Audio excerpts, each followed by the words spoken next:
Alors bonsoir à tous, bonjour à tous, bienvenue pour cette 5e édition du concours court-métrage Clair-Obscur. C'est un concours dédié aux énergies renouvelables et à la transition énergétique, organisé conjointement par le CLER, le réseau de la transition énergétique, et l'ADEME, avec le soutien de nos partenaires, l'agence de presse audiovisuelle What's News, le magazine écologique, une revue spécialisée dans l'architecture durable, le Green Up Festival qui réalise de nombreux clips pédagogiques visant à promouvoir les énergies renouvelables et l'Institut Éco-Conseil qui réalise et diffuse des actions en faveur de l'environnement et du développement durable. Merci également au Salon Polytech de nous accueillir encore une fois pour cette remise des prix dans ce lieu dédié à l'environnement et aux énergies. Donc, membre du jury 2014, bonsoir et bienvenue. Merci d'être présent avec nous ce soir. Donc, j'ai le plaisir d'accueillir Sylvain Bordebeur de l'ADEME. Si vous pouviez vous présenter en...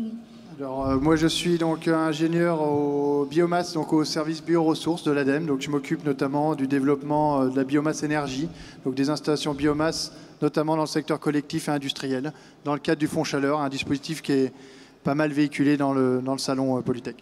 Merci Sylvain. Bienvenue également à Charlotte Fauve. Je vous laisse vous présenter. Voilà, donc je suis journaliste, chef de rubrique au magazine EK, anciennement écologique, donc un magazine sur l'architecture durable, voilà, qui existe depuis 2007 environ. C'est un bimestriel que vous pouvez trouver dans tous les bons kiosques et qui parle donc, justement des villes en transition et de l'architecture durable. Merci Charlotte. Et bienvenue à Raphaël Claustre, également directeur du CLER. Raphaël, je te laisse te présenter. Oui, le CLER est donc le réseau pour la transition énergétique, association que j'ai le plaisir de diriger et qui rassemble les acteurs territoriaux de la transition énergétique, donc un peu plus de 200 membres, associations, PME, collectivités locales, organismes de formation qui font cette transition.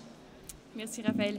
Donc bonsoir également à nos 22 participants dont certains sont avec nous dans le public. Donc 22 participants cette année avec des courts-métrages tous originaux les uns que les autres sur un thème que je ne rappelle plus, le thème des énergies renouvelables et la transition énergétique.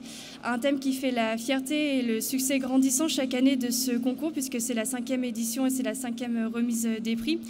Donc c'est également un sujet inépuisable puisqu'il était question à la fois de mobilité durable, de transition énergétique, de maîtrise des énergies, des sujets très vastes qui ont permis à nos 22 participants, que nous remercions encore une fois chaleureusement, de laisser une grande place à leur imagination, que ce soit dans des scénarios fiction ou dans des projets beaucoup plus concrets d'ordre culturel, pédagogique ou un peu plus technique.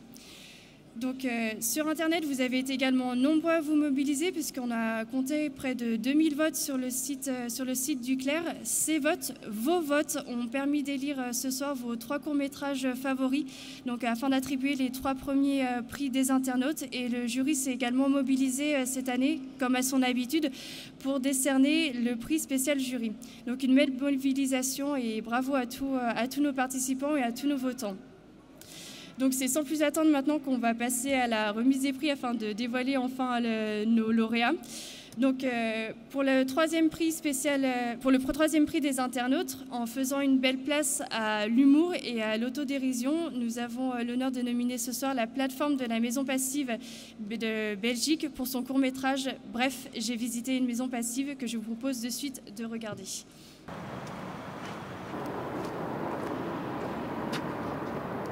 Bref, j'avais jamais été dans une maison close, alors pour pas mourir idiot, je me suis dit... Je me suis retrouvé dans la chambre, la fille était devant moi, j'étais un peu gêné. Elle m'a regardé, je l'ai regardée, elle a vu que j'étais gêné, j'ai vu les capotes sur la table de nuit. Elle a vu que je regardais les capotes, alors j'ai vite regardé le châssis de la fenêtre. Elle m'a dit... Alors ? J'ai dit le premier truc qui m'est passé par la tête pour gagner du temps. Ils sont super vos châssis. Elle m'a demandé si j'aimais le passif. Vous aimez le passif? J'ai cru qu'elle parlait de sexe. Oui. Oh, super. Je vous guide? Ok. J'ai commencé à retirer ma veste, mais elle est partie. En fait, elle parlait bâtiment passif. J'ai remis ma veste et je l'ai suivie. Elle m'a montré les murs en m'expliquant que l'isolant c'est super important pour garantir un minimum de déperdition de chaleur dans la maison. L'isolant, c'est super important pour garantir un minimum de déperdition de chaleur dans la maison. Bon alors moi, ici, j'ai une bonne orientation et une excellente compacité. Donc finalement, j'ai pas eu besoin de mettre une trop grosse épaisseur. Elle me montre en écartant les mains ce que mesurent les 25 cm d'isolant qui ont suffi pour sa maison. Ça m'a fait penser à la raison pour laquelle j'étais venu. Mais elle est enchaînée sur l'étanchéité à l'air et ça m'a déconcentré. Et puis avec l'architecte, on s'est dit que ça servirait à rien de mettre de l'isolant dans une maison qui avait des fuites. Le plafonnage était déjà bien étanche. Enfin bref, on était vachement aidés. Soudain, elle m'a pris la main. J'ai cru que la visite était terminée. Mais en fait, c'était pour me prouver qu'il n'y avait pas un souffle d'air. Pas un souffle d'air. Génial, non? Génial. On suivit la ventilation double flux. Ici, c'est la ventilation double flux. Une ventilation mécanique assistée avec récupération de la chaleur. L'air qui rentre ici se frotte à l'air qui sort et ensemble, ils vont chauffer toute la maison. Toutes les pièces sont à bonne température. Les bouches de ventilation. Une simple fente suffit. Les fenêtres qu'on peut ouvrir. Et on peut même ouvrir les fenêtres. Et finalement son armoire, dont une moitié contient beaucoup de godes et l'autre moitié des échantillons de châssis et d'isolant comme au salon du bâtiment.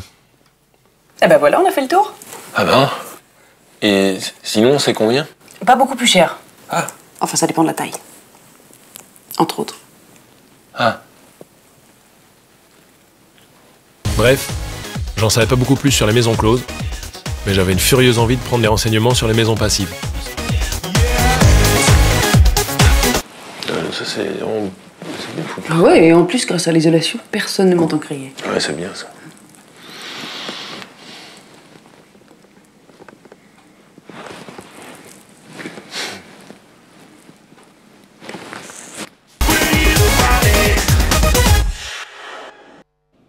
Donc merci à la Maison Passive pour ce superbe court-métrage.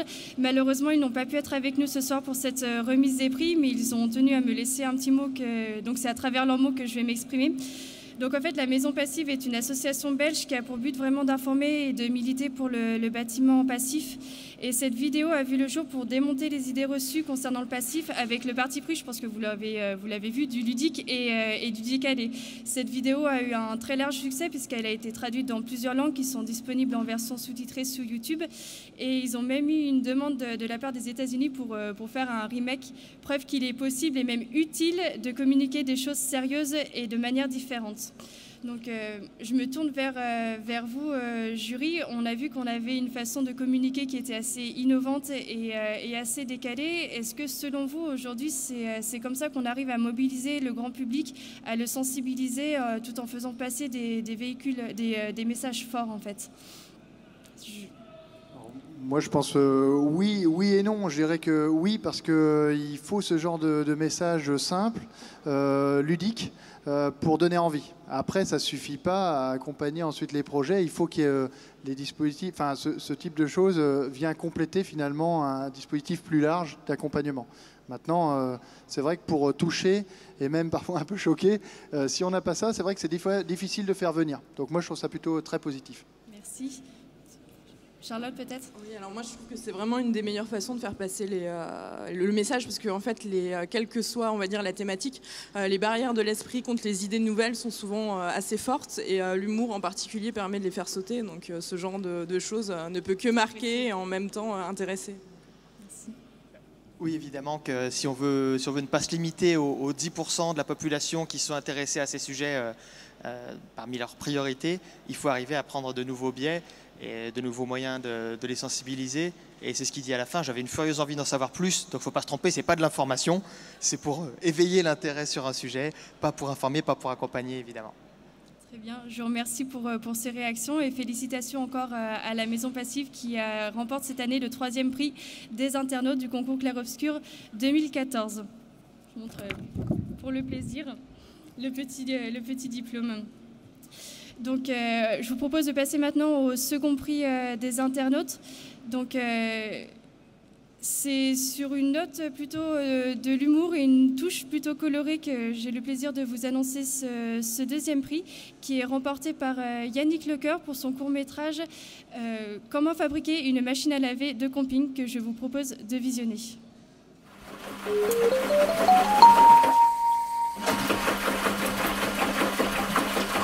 Qu'est-ce que tu fais? Trop marrant la machine à laver! Ah, c'est fini! Est-ce que tu sais que la machine à laver représente en moyenne 8% des dépenses d'électricité d'une famille? Non, c'est beaucoup? Oui, quand même. Pour économiser de l'énergie, on peut laver le linge à 30 degrés au lieu de 60, ou éviter les cycles rapides plus gourmands en énergie. D'accord. Mais pourquoi t'as pas de bras? Ça te dirait de fabriquer une machine à laver? Mais cette trop compliqué pour moi de fabriquer une machine à laver. Oui, mais là, on va faire une machine à laver de camping. Waouh, une machine à laver de camping. Pour une machine à laver de camping, tu as seulement besoin d'un seau, avec son couvercle, d'un débouche-évier et d'un cutter. Attention, tu dois demander à un adulte pour t'aider avec le cutter. Pourquoi t'as pas de bras? Alors, tu dois faire dans le couvercle du seau un trou circulaire de la taille du manche du débouche-évier. Oh, t'as des bras en fait. Voilà. Ensuite, tu remplis le seau avec de l'eau. Tu ajoutes de la lessive biodégradable. Tu mets ton linge sale dans le seau. D'accord.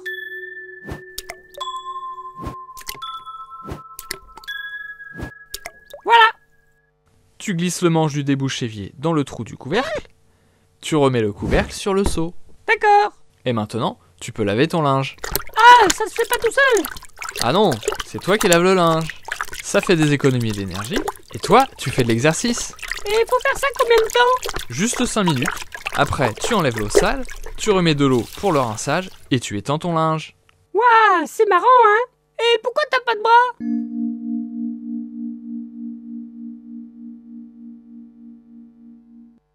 Donc, merci à Yannick pour ce court-métrage.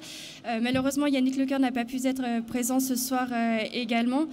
Et lui aussi nous a écrit un petit mot pour expliquer sa démarche. Donc on l'aura compris, c'est vraiment un tutoriel qui est destiné aux enfants, un tutoriel animé avec ce personnage grenouille. Et c'est par cette voie-là que Yannick Lecoeur a choisi de militer en sensibilisant les enfants à poser des questions, à s'intéresser à la transition énergétique et aux nouveaux modes de faire. Et finalement, en visionnant ce court-métrage, la question que je me pose et que je pose au jury, c'est est-ce que finalement la transition énergétique et les économies d'énergie, c'est ça, ce sont vraiment des gestes simples du quotidien et c'est par ces gestes simples qu'on pourra faire avancer et changer les choses?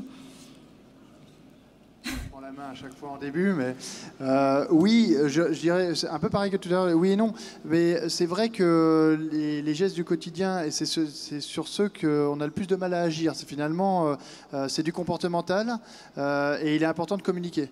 Et donc aujourd'hui, on peut faire beaucoup de choses, et c'est vrai que c'est du diffus, parce que finalement, chacun d'entre nous peut le faire. Alors après, il n'y a pas que, parce qu'il y a aussi, je dirais, des actions simples de tous les jours qu'on peut faire. Voilà, se chauffer moins fort, remplacer les ampoules. Enfin, il y a pas mal de choses qui sont finalement assez simples. Il y a d'autres actions qui sont quand même plus complexes. Donc c'est un peu comme tout à l'heure. Il y a des actions c'est plutôt de la communication, on peut faire dès le lendemain. Il y en a d'autres qui demandent un peu plus d'accompagnement. Et c'est vrai qu'aujourd'hui, on a un réseau qui est quand même assez opérationnel sur tous ces aspects-là. C'est le réseau des espaces info-énergie. Charlotte, je prends la main. Moi, je suis assez d'accord. Je pense que, il n'y a pas de petits gestes en fait. Je crois que c'est Jean-Michel Cousteau d'ailleurs que j'ai interviewé récemment qui me faisait remarquer que lorsqu'on buvait un verre d'eau, de toute façon, on se retrouvait connecté à l'océan, par exemple. Et lorsqu'on buvait un aspirine, en fait, de toute façon, l'aspirine, à terme, il allait aussi se retrouver dans l'océan. Alors, c'est vrai que je trouve que c'est un peu caricatural, mais en quelque sorte, c'est vrai.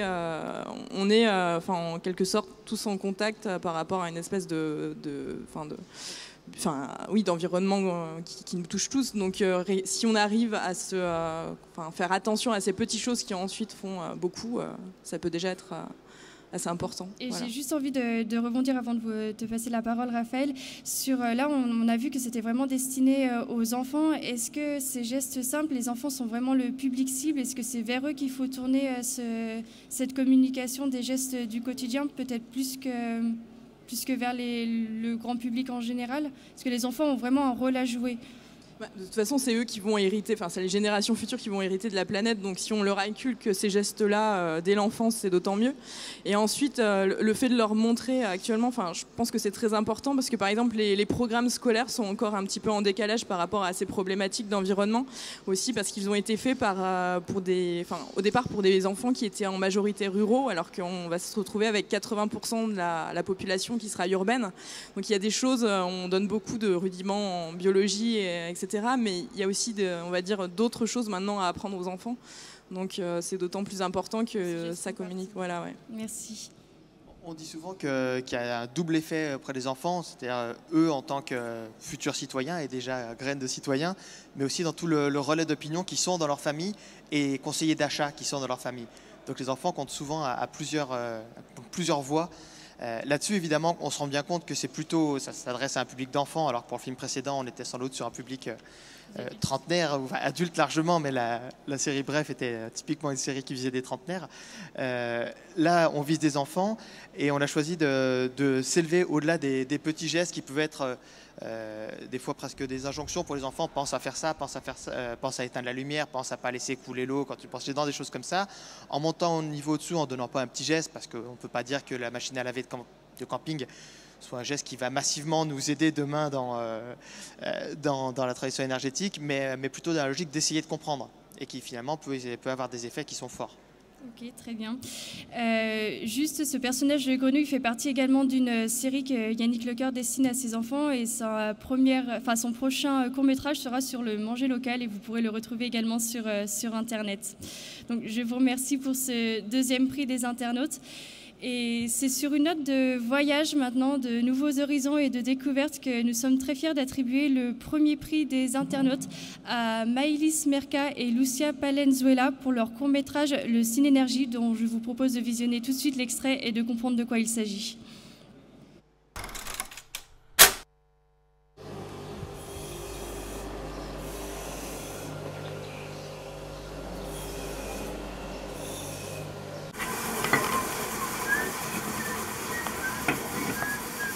Tu vas voir le tube là, il va dedans. C'est cassé là.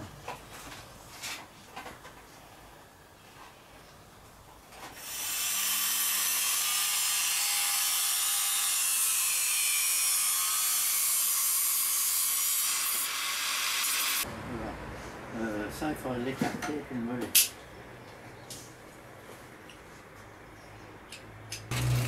Là, il faut ça, il faut ça. Ça.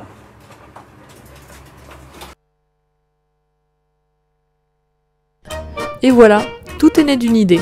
Un cinéma ambulant à vélo 100% renouvelable, avec lequel nous pourrions relier nos deux pays d'origine, la France et l'Argentine. Mais comment ? Nous avons pensé à plusieurs solutions.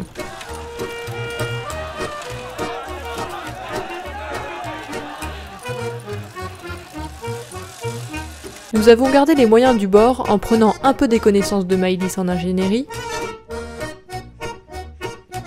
un peu du savoir de Lucia dans le cinéma.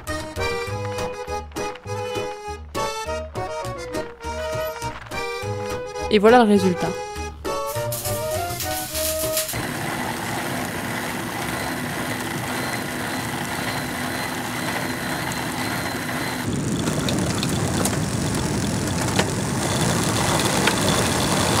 Vous voulez comprendre comment marche le Synénergie ? Allez. C'est pas très dur. Alors, tout commence par la grosse béquille qu'on voit ici à l'arrière du vélo, qui est une béquille triangulaire qui sert juste à surélever la roue arrière. Comme ça peut permettre à une personne de l'assistance de pédaler, comme s'il était sur un vélo d'appartement.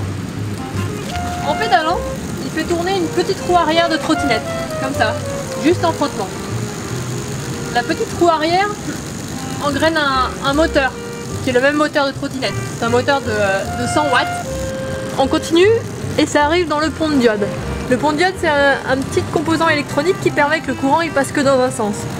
Ça permet que la batterie ne soit pas toujours en train de se décharger dans le moteur, sinon la roue partirait dans l'autre sens comme un vélo électrique.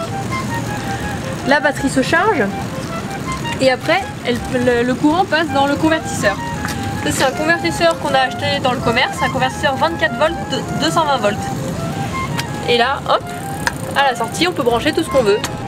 Ici, on a branché notre vidéoprojecteur, qui est le vidéoprojecteur PicoPix, qui consomme pas beaucoup. Voilà. Un cinéma, c'est bien, mais pour projeter quoi ?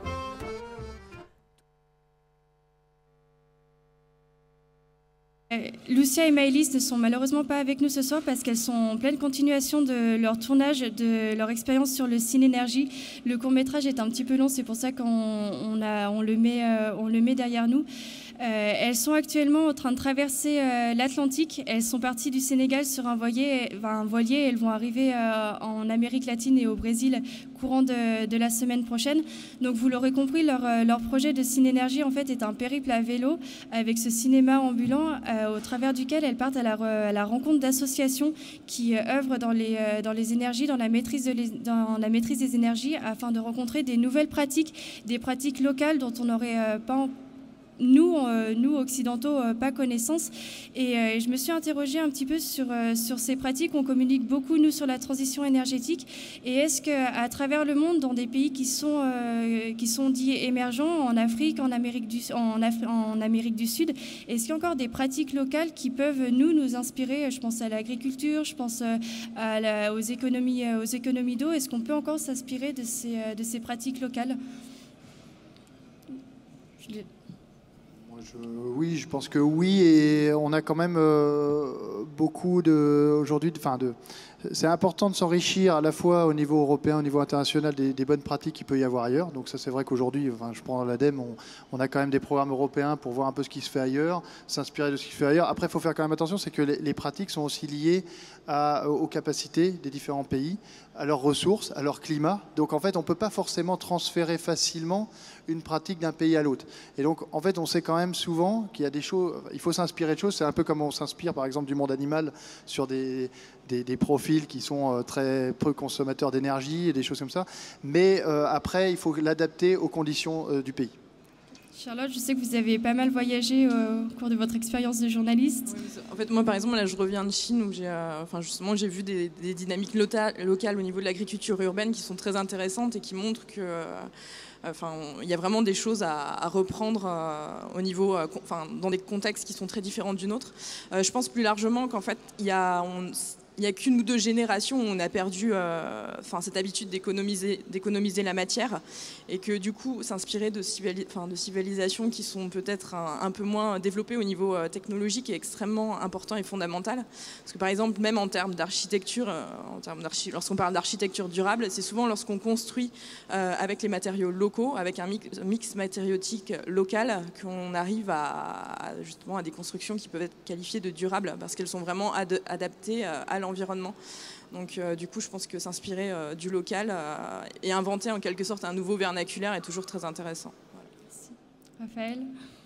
En effet, il y a pas mal de choses dont on peut s'inspirer parce que la maîtrise des ressources est souvent plus importante dans les pays les plus pauvres. En même temps, l'attente en matière de confort et de technologie n'est pas la même, donc c'est sûr que le copier-coller ne fonctionne pas, mais beaucoup de choses dont on peut s'inspirer. Et puis, il peut être intéressant de voir des pays qui sont en train de s'industrialiser, qui peuvent passer directement vers des technologies qu'on appellerait, nous, issues de la transition énergétique, un peu comme on dit souvent que l'Afrique est passée directement de l'absence de téléphone au téléphone mobile sans passer par le filaire. Sur l'énergie, on peut avoir le même effet en passant directement vers une industrialisation qui soit efficace en énergie et qui s'appuie sur les renouvelables. Merci. Donc je vous invite vraiment à suivre Lucia et Maëlys. Elles ont un blog, le Synénergie. Elles sont en train de continuer leur montage vidéo sur toutes les associations qu'elles ont rencontrées. Et toutes ces vidéos seront disponibles à la fin de leur traversée de notre cher océan Atlantique. Et du coup, nous allons passer maintenant à la remise du prix spécial jury qui a fait quand même assez l'unanimité au sein du jury 2014. Nous devons normalement accueillir une représentante de ce prix. Je ne sais pas si elle est déjà arrivée. Elle est ici. Donc nous avons l'honneur ce soir d'attribuer le prix spécial jury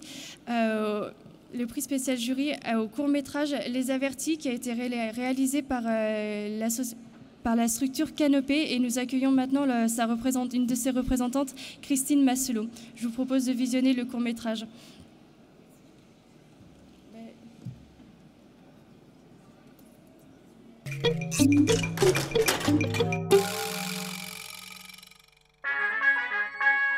Dans moins d'une heure, les rayons du soleil nous annonceront une belle journée d'automne.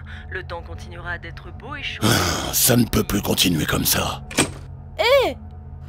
Il s'est éteint ? Ça doit être une éclipse. Ben non, tu vois bien que je suis derrière toi. Hé, le soleil, ça va ? Non. Ce n'est pas dans mes habitudes, mais là, je fais grève. Ras-le-bol de ces terriens qui ne respectent rien. C'est bizarre, il fait encore nuit. Il est passé où le soleil?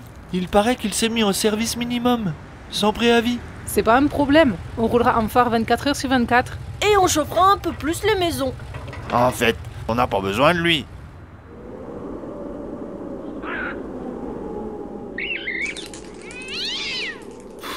C'est dur, toutes ces coupures de courant. Ah, toute la file meurt de faim. Bon, on va aller négocier. Hé, qu'est-ce qu'il veut, le soleil? Que vous reconnaissiez que vous lui devez tout. Mais on n'a rien à voir avec lui, on vient du fond de la Terre. Ah, vous avez la mémoire courte. Il y a des millions d'années, j'ai fait pousser d'immenses forêts dont le bois s'est accumulé sous terre et t'a donné naissance à toi, le charbon. Vous, c'est pareil. Des micro-organismes marins et végétaux ont proliféré grâce à mon énergie, puis se sont décomposés et transformés sous terre en gaz et en pétrole. Ok, on est d'accord. Bon, tu peux rallumer maintenant. J'ai pas fini. Ces stocks d'énergie solaire ancienne, les humains les auront gaspillés en moins de 200 ans, en polluant leur belle planète et en déréglant son climat comme des ingrats. Et pourtant, je produis des milliards de gigawatts d'énergie directe tous les jours. Les vents sont générés par ma chaleur. L'eau de mer que j'évapore retombe en pluie et alimente les cours d'eau. Le bois et la nourriture naissent de la photosynthèse. Alors voilà mes conditions. Donner une vraie place aux énergies renouvelables. Cette fois, on va pas y couper. Très bien, mais attention, on fera le point régulièrement. Dis donc, il t'a bien aidé sur ce coup-là. Ouais, si ça les a pas éclairés...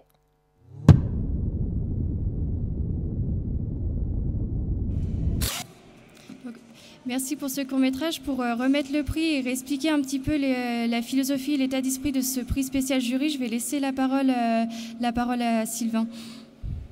Moi, en tant que représentant des énergies renouvelables à l'ADEME, j'ai le plaisir donc de vous remettre ce prix. Alors, pour nous, c'était vraiment un prix tout à fait logique, dans la mesure où il y a une qualité de scénario qui est très bonne, une originalité dans l'approche par rapport aux énergies renouvelables, et donc globalement, je dirais un peu un changement par rapport à des fois des discours qui peuvent être un peu moralisateurs ou très pédagogiques. J'ai trouvé que c'était en tout cas quelque chose qu'on ne voit pas souvent, et donc c'est pour ça qu'on a trouvé que c'était justifié d'avoir ce prix.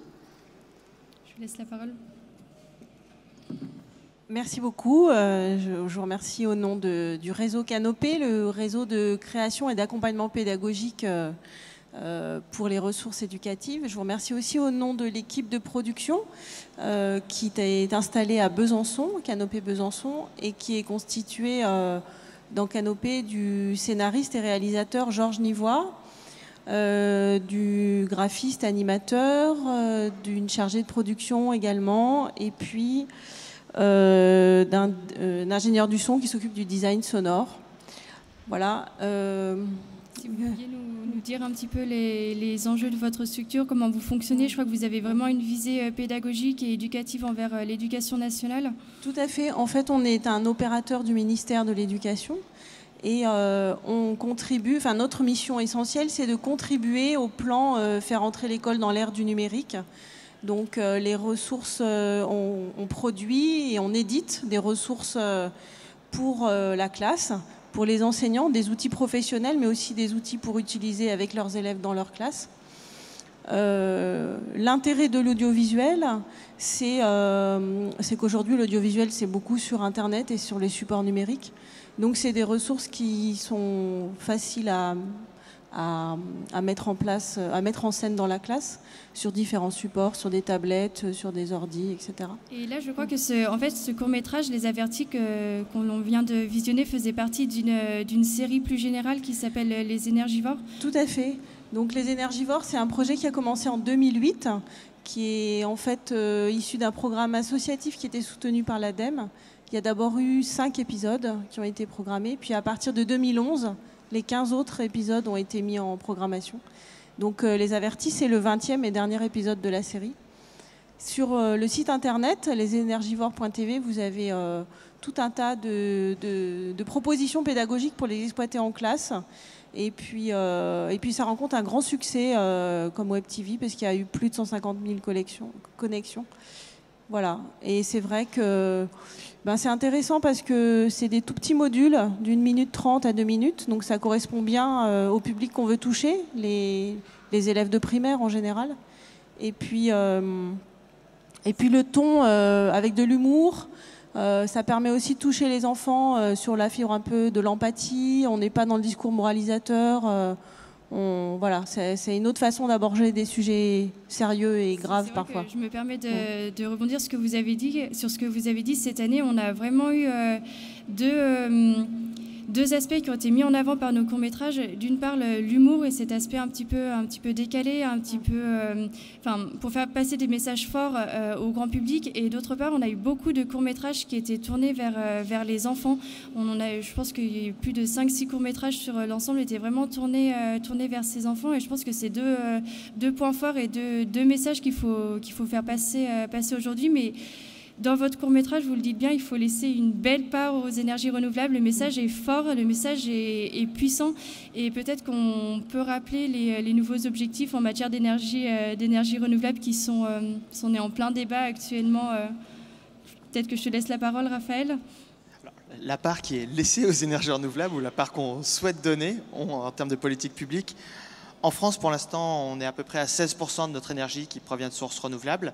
Pour beaucoup de sources qui vont être biomasse et hydraulique, d'abord par des techniques anciennes et puis de plus en plus par des techniques modernes, donc une biomasse qui se modernise, et puis des ressources qui sont plus nouvelles comme l'éolien ou le solaire ou le biogaz.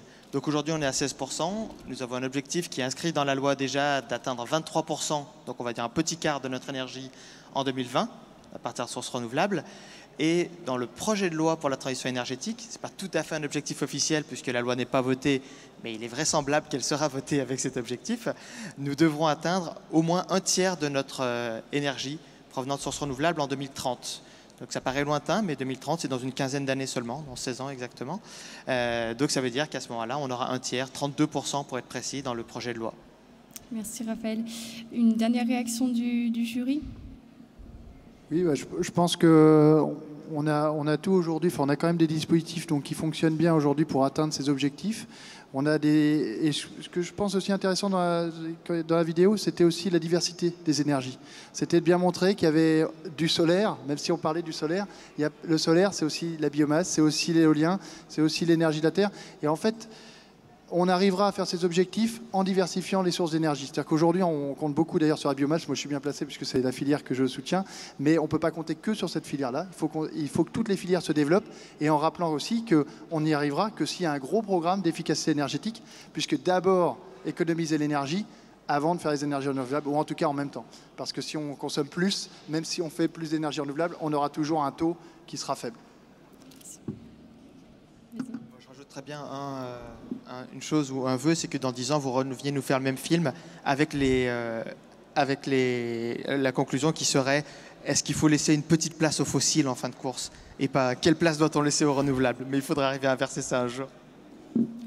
Donc je vous remercie vous pour votre série les Avertis et cette série Les Énergivores qui a vraiment beaucoup fait parler au sein du jury et qui nous a vraiment convaincus. Je remercie également mes membres du jury qui étaient présents ce soir pour cette 5e édition du concours Clair et Obscur. Je remercie également tous les participants, nos 22 participants qui vraiment ont fait des courts-métrages très originaux, qu'on a pris vraiment beaucoup de plaisir à visionner, que ce soit sur Internet ou que ce soit... Voilà. Et encore une fois, au nom du Clair et de l'ADEME, un grand merci pour cette mobilisation. Continuez vos beaux projets, continuez à faire de belles initiatives, continuez à faire de beaux films et à l'année prochaine pour une 6e édition.